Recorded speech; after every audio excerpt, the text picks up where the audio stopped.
নিশ্চয়কৈ জানে যে কেইবাদিন ধৰি বাংলাদেশী ধৰাৰ নামত অসম চৰকাৰে তেওঁলোকৰ গৃহ বিভাগৰ জৰিয়তে তেওঁলোকে বাংলাদেশীৰ নামত বিভিন্ন মানুহক তেওঁলোকে হাৰাশাস্তি কৰি আহিছে।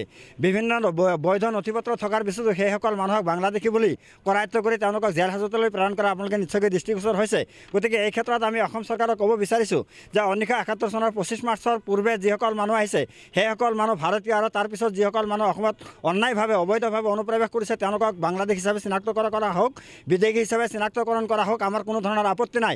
আৰু সেইসকল মানুহক বিদেশী বুলি চিনাক্ত কৰাৰ ক্ষেত্ৰত অসম চৰকাৰে আমাৰ সহযোগিতা বিচাৰিলে আমি অসম চৰকাৰক পূৰ্ণভাৱে আমি সমৰ্থন জনাম। এই কথাটো আমি বাৰম্বাৰ কৈ অহাৰ পিছতো অসম চৰকাৰে কোনো ধৰণৰ আইনগতভাৱে কোনো কাৰ্য নকৰি অন্যায়ভাৱে অবৈধভাৱে তেওঁলোকে পুলিচৰ জৰিয়তে তেওঁলোকে বাংলাদেশীৰ নামত সাধাৰণ জনতাক কৰায়ত্ব কৰি তেওঁলোকক মানসিকভাৱে শাৰীৰিকভাৱে তেওঁলোকক হস্তনষ্ট কৰি আছে। এই কথাটোত আমি অসম সংখ্যালঘু সংগ্ৰাম পৰিষদ তথা নেমচে তীব্ৰ বিৰোধিতা কৰিছোঁ।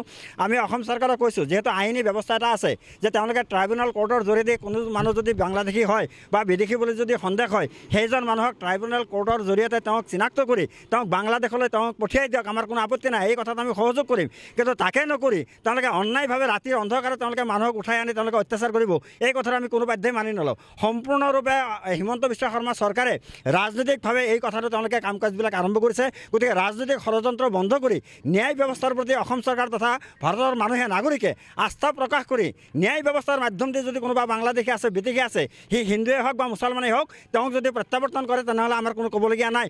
আমি বাৰম্বাৰ অসম চৰকাৰক আমি দাবী জনাইছোঁ যে NRCত যিসকল মানুহৰ নাম আছে, যিসকল মানুহৰ 71 চনৰ আগৰ নথিপত্ৰ আছে, সেইসকল মানুহক কোনো কাৰণতে বাংলাদেশৰ নামত হাৰাশাস্তি কৰা আমি সহ্য নকৰোঁ। এই কথা আমি বাৰম্বাৰ জনাই আছোঁ। তাৰ পিছতো কি কাৰণত ৰাতাৰাতিৰ ভিতৰতে বাংলাদেশী ধৰিবলগীয়া হ'ল? যিহেতু ট্ৰাইব্যুনেল কোৰ্ট আছে, প্ৰত্যেকখন জিলাতে 4-5খনকৈ ট্ৰাইব্যুনেল কোৰ্ট আছে আৰু এটা বিয়াগুম বিভাগ আছে। গতিকে সেই বিভাগে তদন্ত কৰি সেই মানুহসকলক যদি বাংলাদেশী হয় তেওঁলোকক চিনাক্ত কৰি তেওঁলোকক বাংলাদেশলৈ পঠিয়াই দিয়ক। আমি বাৰম্বাৰ কৈ আছোঁ NRCত নাম থকা মানুহক তেওঁলোকে কি যুক্তিত, কি কাৰণত তেওঁলোকে উঠাব?